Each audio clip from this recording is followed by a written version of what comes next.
Hello friends, जय माता दी। कैसे हैं आप सब दोस्तों। हमारे वेदों में 4 रात्रियों का विशेष महत्व बताया गया है। दीपावली जिसे काल रात्रि कहते हैं, शिवरात्रि जिसे हम महारात्रि कहते हैं, होली जिसे हम अहोरात्रि कहते हैं और कृष्ण जन्माष्टमी जिसे हम मोहरात्रि कहते हैं महातांत्रिक रात्रियों में आती है। धरती पर आए उस दिन कृष्ण कन्हैया, किया जगत का उद्धार। ऐसी अलौकिक रची लीलाएं भक्त करते नमन बारंबार। हरे कृष्ण कृष्ण कृष्ण हरे हरे, हरे राम राम राम हरे हरे।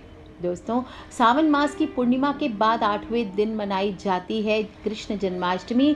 और कहते हैं कि जब भी असुरों का अत्याचार बढ़ता है, धर्म का पतन होता है, तब भगवान पृथ्वी पर अवतार लेकर सत्य और धर्म की स्थापना के लिए अवतार लेते हैं। और इसी कड़ी में भादो मास की कृष्ण पक्ष की अष्टमी को रोहिणी नक्षत्र में नंद बाबा के घर भगवान श्री कृष्ण का अवतरण हुआ था। इस समय हर्ष योग बन रहा था। वृषभ लग्न था। लग्न में उच्च का चंद्रमा, चौथे भाव में सिंह राशि का सूर्य, पंचम में कन्या का बुध, छठे भाव में तुला का शुक्र शनि के साथ और सप्तम में राहु, लग्न में चंद्रमा के साथ केतु, भाग्य भाव में उच्च का मंगल, मीन का बृहस्पति और अभिजीत मुहूर्त में अत्याचारी कंस का विनाश करने के लिए मथुरा में भगवान श्री कृष्ण ने अवतार लिया। बोलिए श्री कृष्ण कन्हैया लाल की जय। एक ऐसा अवतार जिसके दर्शन मात्र से प्राणियों के घट घट के संताप दुख मिट जाते हैं और जिन्होंने इस सृष्टि को गीता का उपदेश देकर उसका कल्याण किया, जिसने अर्जुन को कर्म का सिद्धांत पढ़ाया, ये उनका ही जन्म उत्सव है। दोस्तों, कृष्ण जन्माष्टमी या जन्म उत्सव व्रतों में व्रतराज कहा गया है। इसका सविधिक पालन करने से प्राणी अनेक व्रतों से प्राप्त होने वाली महान पुण्य राशि को सिर्फ एक दिन में प्राप्त कर सकता है। इस रात्रि को मोहरात्रि की संज्ञा दी गई है क्योंकि इस दिन महान कान्हा जब जन्मे तो उनके जन्म के संयोग मात्र से बंदी गृह के सभी बंधन स्वतः ही खुल गए। सभी पहरेदार घोर निद्रा में चले गए। माँ जमुना जिनके चरण स्पर्श करने को आतुर हो उठी, उस भगवान श्री कृष्ण को संपूर्ण सृष्टि को मोह लेने वाला अवतार माना गया है। इस रात में योगेश्वर श्री कृष्ण का ध्यान करना, नाम करना, उनका मंत्र जपते हुए रात्रि जागरण करने से संसार की मोह माया से आसक्ति हटती है और इसी कारणवश जन्माष्टमी की रात्रि को मोहरात्रि कहा गया है। सिर्फ देश ही नहीं, विदेशों में भी बड़े धूमधाम से मनाई जाती है। आस्था और उल्लास के साथ श्री कृष्ण जन्माष्टमी मनाई जाती है और ब्रज मंडल का तो कहना ही क्या। ब्रज मंडल में श्री कृष्ण जन्माष्टमी नंद महोत्सव अर्थात दधी कांदो श्री कृष्ण के जन्म उत्सव का दृश्य बड़ा ही दुर्लभ होता है। भगवान के श्री विग्रह पर हल्दी, दही, घी, तेल, गुलाब जल, मक्खन, केसर, कपूर आदि चढ़ाकर ब्रजवासी उस पर परस्पर लेपन करते हैं, छिड़काव करते हैं, 56 भोग का महाभोग लगाते हैं और वाद्य यंत्रों से मंगल ध्वनि बजाई जाती है। जगत गुरु श्री कृष्ण का जन्म उत्सव निःसंदेह संपूर्ण विश्व के लिए आनंद और मंगल का संदेश देता है। संपूर्ण ब्रज मंडल संपूर्ण विश्व में नंद घरानंद भयो, जय कन्हैया लाल की, हाथी दीने घोड़ा दीने और दीने पाल की, इस प्रकार से जय घोषों और बधाइयों से गुंजायमान होता है। कहा जाता है कि द्वापर युग के अंत में मथुरा में उग्रसेन राजा राज्य करते थे। उग्रसेन के पुत्र का नाम कंस था और कंस ने उग्रसेन को बलपूर्वक सिंहासन से उतारकर जेल में डाल दिया और स्वयं राजा बन गया था। कंस की बहन देवकी का विवाह यादव कुल में वासुदेव के साथ निश्चित हुआ और जब कंस देवकी को विदा करने के लिए रथ के साथ जा रहा था तो आकाशवाणी हुई, हे कंस, जिस देवकी को तू बड़े प्रेम से विदा कर रहा है उसका 8वां पुत्र तेरा संहार करेगा। आकाशवाणी की बात सुनकर कंस क्रोधित हो गया और देवकी को मारने तैयार हो गया। उसने सोचा ना रहेगा बांस, ना रहेगी बांसुरी, ना देवकी होगी, ना उसका कोई पुत्र होगा। और वासुदेव जी ने कंस को तब समझाया कि तुम्हें देवकी से तो कोई भय नहीं है, उसकी संतान से भय है। उसकी 8वीं संतान मैं तुम्हें सौंप दूंगा। कंस ने वासुदेव की बात स्वीकार कर ली और वासुदेव देवकी को कारागार में बंद कर दिया। तत्काल वहां नारद जी पहुंचे और कंस से बोले, तुम्हें ये कैसे पता चलेगा कि 8वां गर्भ कौन सा होगा? गिनती प्रथम से शुरू होगी या अंतिम गर्भ से? तब कंस ने नारद जी के परामर्श पर देवकी के गर्भ से उत्पन्न होने वाले समस्त बालकों को एक एक कर निर्दयता पूर्वक मार डाला। भादो माह के कृष्ण पक्ष की अष्टमी को रोहिणी नक्षत्र में जब श्री कृष्ण का जन्म हुआ तो उनके जन्म लेते ही जेल की कोठरी में प्रकाश फैल गया। वासुदेव देवकी के सामने शंख चक्र गदा पद्मधारी चतुर्भुज भगवान ने अपना रूप प्रकट कर कहा, अब मैं बालक का रूप धारण करता हूँ, तुम मुझे तत्काल गोकुल में नंद के यहाँ पहुँचा दो और उनकी अभी अभी जन्मी कन्या को लेकर कंस को सौंप दो। वासुदेव जी ने वैसा ही किया और उस कन्या को लेकर कंस को सौंप दिया। और कंस ने जब उस कन्या को मारना चाहा तो वो कंस के हाथ से छूटकर आकाश में उड़ गई और देवी का रूप धारण कर बोली, मुझे मारने से क्या लाभ है, तेरा शत्रु तो गोकुल पहुंच चुका है। और यह दृश्य देखकर कंस हतप्रभ और व्याकुल हो गया। कंस ने श्री कृष्ण भगवान को मारने के लिए अनेक दैत्य भेजे, लेकिन हर बार श्री कृष्ण भगवान ने अपनी अलौकिक माया से सारे दैत्यों को मार डाला और बड़े होने पर कंस को मारकर उग्रसेन को राजगद्दी पर बैठाया। बोलिए श्री हरि कृष्ण भगवान की जय। इसलिए यदि कोई भी व्यक्ति भगवान श्री कृष्ण की कृपा प्राप्त करना चाहता है, आराधना करना चाहता है, तो उसे विशेष रूप से भादव माह की इस अष्टमी को श्री कृष्ण भगवान का पूजन करना चाहिए। और व्रती को चाहिए कि एक दिन पहले यानी सप्तमी से ही थोड़े थोड़े नियमों का पालन शुरू कर दे। जो भी मिठाई आदि भोग के लिए बनानी एक दिन पहले से ही तैयारियां आदि कर ले। एक दिन में शायद इतना करना आपके लिए पॉसिबल नहीं हो। और इस दिन हल्का और सात्विक भोजन करें। रात्रि को ब्रह्मचर्य का पालन करते हुए अपने मन को सभी ओर से काबू में करते हुए ओम नमो नारायणाय, ओम नमो नारायणाय, ओम नमो भगवते वासुदेवाय, श्री कृष्ण शरणम मम, श्री कृष्ण शरणम मम, श्री कृष्ण शरणम मम, इस प्रकार से बोलते हुए आपको रात्रि में शयन करना चाहिए। जन्माष्टमी के व्रत वाले दिन सुबह शुभ मुहूर्त में उठें, जल्दी उठें, घर की साफ सफाई करें, नित्य कर्मों से निवृत्त होकर के स्नान करें। अपने घर में आप चाहें तो तोरण लगा सकते हैं इस दिन। और सभी सामग्री, पूजा सामग्री जो है वो एक जगह इकट्ठी कर लीजिए। चौकी हो, लाल वस्त्र हो, बाल गोपाल की मूर्ति, लड्डू गोपाल आदि, या जुगल जोड़ी हो आपके पास वो, या कोई तस्वीर हो जहां आप पूजन करना चाहते हैं।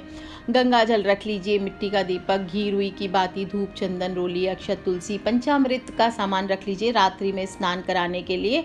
और कच्चा दूध रखें, पंचामृत के लिए गर्म दूध नहीं लेना चाहिए। माखन, मिश्री, जो भी आप मिठाई आदि बनाना चाहते हैं, धनिए की पंजीरी, मीठी अजवाइन, पिस्ता बर्फी आदि, ये सभी चीज़ें आप लीजिए। बाल गोपाल के लिए वस्त्र हो, श्रृंगार की सामग्री हो, मुकुट की माला, हल्का हल्का श्रृंगार धराना चाहिए। मैंने अक्सर देखा है जन्माष्टमी पे लोग बहुत भारी श्रृंगार धराते हैं, ऐसा नहीं करना चाहिए। हल्का हल्का, जैसे एक नवजात शिशु की तरह उन्हें आपको ट्रीट करना चाहिए। हल्के वस्त्र, ज़्यादा जरी नहीं, बिल्कुल हल्की हल्की मुलायम सी, आप चाहे तो लेस आदि लगा सकते हैं।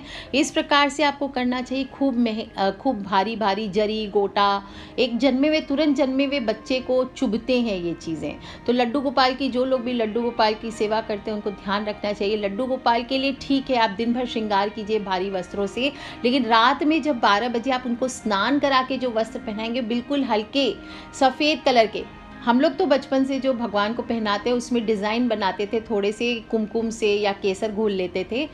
बिल्कुल पीला वस्त्र ले लिया। अब जो भिंडी को आप ऊपर से काट लीजिए तो भिंडी के ऊपर जो डिज़ाइन होती है उसको केसरिया जल में डुबो करके उससे डिज़ाइन बनाते थे। सेल्फ डिज़ाइन होता था, बहुत ही खूबसूरत। ट्राई कीजिएगा आप भी अपने मन से, और भी अच्छी सी क्रिएटिव भावनाओं से आप भगवान की ड्रेस डिज़ाइन कर सकते हैं खुद से। इस प्रकार से भगवान के वस्त्र वगैरह रेडी कर ले। बांसुरी ज़रूर रखें, मोर पंख रखें, इत्र ज़रूर चढ़ाएं बाबा को, फूल माला, फूल। और अगर आप पालना झुलाना चाहते हैं, झूला झुलाना चाहते हैं तो पालने की तैयारी रखें। सभी सामग्री एक जगह इकट्ठी कर लीजिए। और फिर सबसे पहले दिन की शुरुआत, 1 लोटा जल सूर्य देव को, ओम सूर्याय नमः, ओम आदित्याय नमः, ओम भास्कराय नमः। इसके बाद उसी लोटे में जल भर लीजिए, दक्षिण मुखी हो जाइए और पितृ के नाम का जल, ओम सर्वेभ्यो पितृभ्यो नमो नमः, ये दें। इसके बाद आ जाए अपने घर के मंदिर पे, आपके सभी देवी देवताओं को साफ सुथरा करके, अपने हो सके तो पूजा की अलमारी पूरी अच्छे से साफ करके सभी का श्रृंगार करके आरती करें। तत्पश्चात आपको सूर्य, सोम, यम, काल, संधि, भूत, पवन, दिक्पति, भूमि, आकाश, खेचर, अमर और ब्रह्म आदि को नमस्कार करके पूरब मुखी या उत्तर मुखी होकर के बैठना है। सभी का आवाहन बहुत ज़रूरी है। इसके बाद जल, फल, कुश, द्रव्य, दक्षिणा और गंध हाथ में लेकर के आप संकल्प लें। मम अखिल पाप प्रशमन पूर्वक सर्व अभीष्ट सिद्धय श्री कृष्ण जन्माष्टमी व्रत महम करिष्ये। इस प्रकार से बोल के व्रत का संकल्प करना है। जो जल है, पैसा है, सिक्का वहीं मंदिर में छोड़ दीजिए। इसके बाद दोपहर के समय यानी मध्याह्न में आपको काले तिलों के जल से स्नान करके फिर से आपको स्नान करना चाहिए। इस दिन नियम ये होता है, जितनी बार आप सेवा करेंगे उतनी बार आपको स्नान करना चाहिए काले तिलों से, नहीं तो सुबह ही आप स्नान कर लीजिए काले तिल डाल करके जल में। और फिर दोपहर के समय देवकी माँ की प्रसूति गृह बनाना चाहिए। इस प्रसूति गृह में सुंदर बिछोना बिछाकर उस पर शुभ कलश स्थापित करना चाहिए। आप साथ में भगवान श्री कृष्ण भगवान को स्तनपान कराती हुई माता देवकी की मूर्ति सुंदर चित्र स्थापना कर सकते हैं। झांकी सजा सकते हैं, जो आपकी इच्छा हो तस्वीरों से झांकियाँ सजाइए। और ध्यान रखना चाहिए, जो भी पूजन करेंगे इसमें सिर्फ कृष्ण भगवान का पूजन नहीं होता है। जैसे हम शिव जी की पूजा करते हैं, शिव परिवार को आमंत्रित करते हैं, तो जन्माष्टमी पूजन में भी आपको ध्यान रखना चाहिए देवकी हुए, वासुदेव, बलदेव, नंद, यशोदा मैया, लक्ष्मी माता, इन सब का नाम लेते हुए आपको विधिवत पूजन करना चाहिए। और फिर भगवान श्री कृष्ण का आवाहन करें, हे भगवान कृष्ण कृपा पधारिए, पूजा ग्रहण करिए। कस्तूरी तिलकम ललाट पटले वक्षस्थले कौस्तुभम नासाग्रे वरमौक्तिकं करतले वेणुकरे कंकणम सर्वांगे हरिचंदनम सुरलितम कंठे च मुक्तावली गोप स्त्री परिवेष्टितो विजयते गोपाल चूड़ामणि। इस प्रकार से बोलते हुए आपको बाबा का स्मरण करना चाहिए और कन्हैया का आवाहन करें। अब आपके पास जो भी स्वरूप है, लड्डू गोपाल हो, जुगल जोड़ी हो, कोई भी आपके पास मूर्ति हो या कान्हा के कोई भी स्वरूप हो आपके पास मूर्ति स्वरूप में, तो उसका आप दक्षिणावर्ती शंख से अभिषेक करना चाहिए। और इस दक्षिणावर्ती शंख को अगर आपने 1.25 लाख जप सिद्धि करके अपने घर पे रखा हुआ है और आज के दिन आप इससे लड्डू गोपाल का या कन्हैया का अभिषेक करके फिर इसे धो करके इसमें थोड़े से पीले चावल बांध करके अपने तिजोरी में स्थापित करते हैं, तो कहते हैं बहुत चमत्कारी होता है। आप इस तो अभिषेक करिए। जिनके पास फोटो है, लड्डू गोपाल आदि नहीं है, वो ऐसे ही जल पंचामृत को थोड़ा थोड़ा फोटो पे छिड़क करके अभिषेक का भाव करके आप कर सकते हैं। या माटी से आप कन्हैया का स्वरूप बना सकते हैं, उसका अभिषेक कर सकते हैं। और कैसे करना है, केसर मिश्रित दूध से शंख को भरिए और भगवान को अर्पित करें। क्लीम कृष्णाय नमः, क्लीम कृष्णाय नमः, क्लीम कृष्णाय नमः, इस प्रकार से बोलते हुए अभिषेक करें। या ओम श्री कृष्ण शरणम मम, श्री कृष्ण शरणम मम, श्री कृष्ण शरणम मम, इस प्रकार से कीजिए। अभिषेक करने के बाद साफ जल आपको अवश्य अर्पित करना चाहिए। इसके बाद बाबा को अच्छे से पोंछ के सारे शरीर पे उनके इत्र आपको लगाना चाहिए। पीले सुंदर वस्त्र पहनाइए, हार फूलों से श्रृंगार कीजिए, तिलक लगाइए, जनेऊ धारण कराइए। बैजंती की माला हो, गुंजा की माला हो तो इससे श्रृंगार किया जाता है। और साथ में इसके बाद बाल गोपाल के मूर्ति आपको स्थापित करनी चाहिए। बांसुरी धराइए। इस दिन बांसुरी के उपाय बताऊंगी आपको, बहुत विशेष होते हैं बांसुरी के उपाय, वो दूसरे वीडियो में आपको बताऊंगी मैं। और भगवान श्री कृष्ण को इसके बाद माखन मिश्री का भोग लगाना चाहिए। कभी आप माखन बहुत आसान होता है घर पे निकालना। थोड़ा सा दूध का जो ऊपर का मलाई है उसे फ्रिज में रख दीजिए। पहले ज़मानों में तो ज़माने में माताएं बहुत घंटों तक मथती थी, आजकल बड़ा आसान हो गया है। फ्रिज में रख दीजिए। उसके बाद उंगली घुमा के कटोरी में आप उसको सिर्फ घुमाते जाइए, थोड़ी देर में देखिए फ्लफी हो जाएगा मक्खन। और फिर उसमें ठंडा पानी डाल करके उसे आप ऊपर से निकाल लें। बड़ा आसान होता है माखन बनाना घर में। और मिश्री भी इसी प्रकार से बनाई जाती है। जो लोग भी नहीं जानते मिश्री बनाना, बता दूं, जल में आप शक्कर डाल करके छोड़ दीजिए और उसको खूब ओटने दीजिए। चाशनी को भी और गाढ़ा होने दीजिए। थोड़ी देर में वो मिश्री का स्वरूप ले लेता है। उसमें हमेशा थोड़ा सा गुलाब जल आपको ज़रूर डालना चाहिए, केसर डाल सकते हैं, बहुत खूबसूरत मिश्री तैयार होती है। इस प्रकार से घर में माखन मिश्री बनाइए और भोग लगाइए। तुलसी ज़रूर अर्पित करें, इस बात का ध्यान रखें। ध्यान रखना चाहिए जो लोग भी फास्ट रखते हैं जन्माष्टमी के दिन, कोई लोग पूरे दिन भूखे रह सकते हैं, रात में 12 बजे खोलें तो बहुत अच्छा, नहीं तो आप दिन में फलाहार 1 या 2 बार जो आपकी इच्छा हो ले सकते हैं अपनी तबीयत के अनुसार। और रात्रि को 12 बजे आपको दोबारा से स्नान करना चाहिए। दिन भर भजन कीर्तन करते हुए बाबा के रास की बातें कीजिए। इतने सारे यूट्यूब पे तो इतने सारे भजन होते हैं, या स्वयं से परिवार सहित बैठ के ताली बजा बजा के भजन कीजिए। और इसके बाद आप घर के मंदिर में सभी रात्रि में जो भी भोजन आपने बनाया है वो आपको रखना है। पालना आप तैयार करके रख सकते हैं और फिर पूरब दिशा की ओर मुख करके बैठ जाइए। पालने को सजा लीजिए और लाल कपड़ा बिछाकर अच्छी सी गादी लगा करके आपको लड्डू गोपाल की मूर्ति स्थापित कर पूजा प्रारंभ करना चाहिए।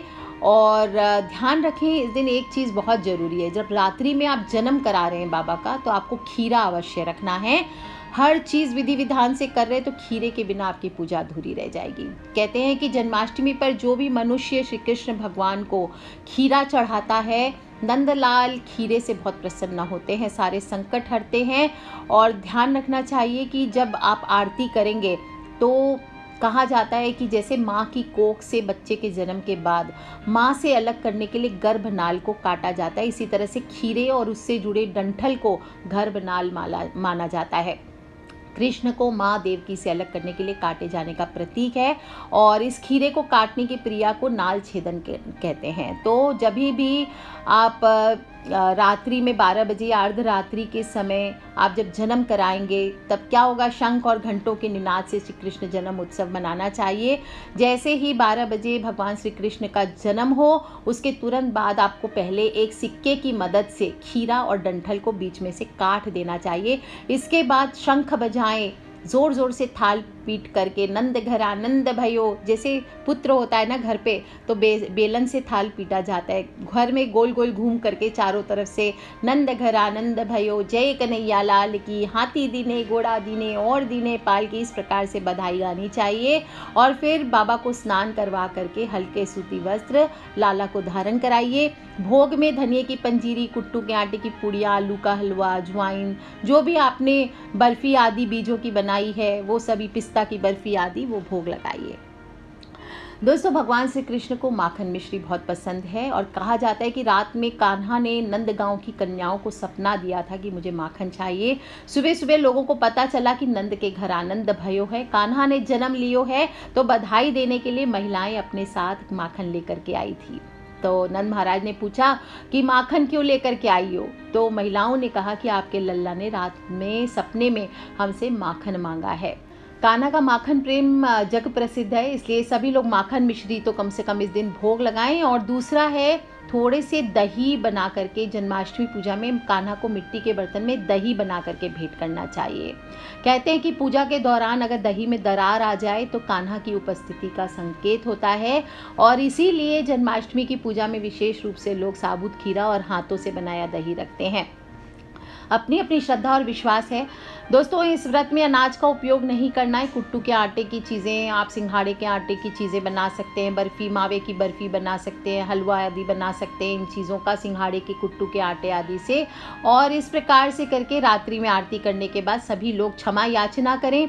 प्रसाद जो भी बनाया है भगवान को भोग लगा के आप घर के सभी सदस्यों में वितरित करें, स्वयं भी ग्रहण करें। आपके पास पॉसिबल है किसी गरीब को दान करना तो उसे भी अवश्य दें। और इस प्रकार से अष्टमी के दिन उपवास और पूजन करने के बाद नवमी के दिन व्रत का पारण किया जाता है। दोस्तों, अगले दिन आपको नंद उत्सव मनाना चाहिए। अपने घर पे सभी लोग इकट्ठे होकर भजन कीर्तन करके बधाइयाँ गानी चाहिए और हरी हरी घास, किसी गौशाला में हरी घास और धन का दान करना चाहिए। अगर हो सके तो गरीबों में दूध दही का इस दिन वितरण कीजिए। और जन्माष्टमी में मथुरा हो, वृंदावन हो, गोकुल हो, गिरिराज जी हो, इनमें दर्शन करने का विशेष महत्व आता है। दोस्तों, जिन भी लोगों के संतान ना हो, वंश वृद्धि ना हो, पितृदोष आदि से पीड़ित हो, जन्म कुंडली में बहुत सारे दुर्गुण हो, दुर्योग हो, इस व्रत को सभी को पूर्ण निष्ठा से करने से आपके जीवन के सारे दुर्भाग्य जो होते हैं वो सौभाग्य में बदल जाते हैं। और पितरों को नारायण स्वयं अपने हाथों से जल दे करके मुक्ति धाम प्रदान करते हैं। स्कंद पुराण में कहा गया है कि जो भी मनुष्य जानबूझ करके कृष्ण जन्माष्टमी का व्रत नहीं करता है वह मनुष्य जंगल में सर्प और व्याघ्र होता है। और भविष्य पुराण में भी कहा गया है कि जो मनुष्य कृष्ण जन्माष्टमी का व्रत नहीं करता वह क्रूर राक्षस होता है। इसलिए यथाशक्ति यथासंभव अपने जो भी आपके पास अवेलेबिलिटी है, योगेश्वर श्री कृष्ण का जन्म उत्सव आपको अवश्य मनाना है। और जब तक उत्सव संपन्न ना हो जाए भोजन करने की कदापि जल्दी ना करें, नॉनवेज आदि ना खाएं। इस दिन बिल्कुल सात्विकता से रहें। और जो वैष्णव विशेष रूप से कृष्ण अष्टमी के दिन भोजन करता है वह निश्चय ही नराधम माना गया है। दोस्तों देखिए, इस एक व्रत को करने मात्र से आपके परिवार में, आपके कुटुंब में किसी भी प्रकार की टेंशन्स चल रही हो, समस्याएं आ रही हो, विषाद हो, विवाद हो, विघटन हो, आप देखेंगे आपके घर की खुशियां वापस लौट करके आएगी। तो सब मिलकर के जन्म मनाइए, सभी परिजनों में प्रसाद वितरण कर सब परिवार अन्न भोजन ग्रहण करें और यदि संभव हो तो रात्रि जागरण करके विशेष लाभ की आप प्राप्ति कर सकते हैं। दोस्तों, सभी मनोकामनाओं को पूर्ण करने वाला व्रत है, तो आप भी करें और अपने फ्रेंड्स, फैमिली, मम्मी पापा, भाई बहन, बच्चे सभी लोगों से इसे शेयर जरूर करें। बहुत सारे लोग कंफ्यूज्ड हैं, तो 2 दिन पड़ेगी जन्माष्टमी। कृष्ण जन्म के लिए देख लीजिए, भादो मास की जो अष्टमी तिथि होती है, रोहिणी नक्षत्र होता है, 8वां जो मुहूर्त होता है, इसको बेसिक मूल माना जाता है। कभी भी मनाई जाए तो उसकी पूजा अष्टमी के 8वें मुहूर्त में करनी चाहिए। 8वां मुहूर्त यदि दिन में हो तो रात में निश्चित काल में पूजा की जाती है, क्योंकि श्री कृष्ण का जन्म रात में हुआ था। इस बार अष्टमी तिथि का प्रारंभ बुधवार को 6 सितंबर को दोपहर को 3:37 से हो रहा है। अष्टमी तिथि की समाप्ति गुरुवार को 7 सितंबर को शाम को 4:14 हो रहा है और रोहिणी नक्षत्र शुरू हो रही है 6 सितंबर को सुबह 9:20 पर।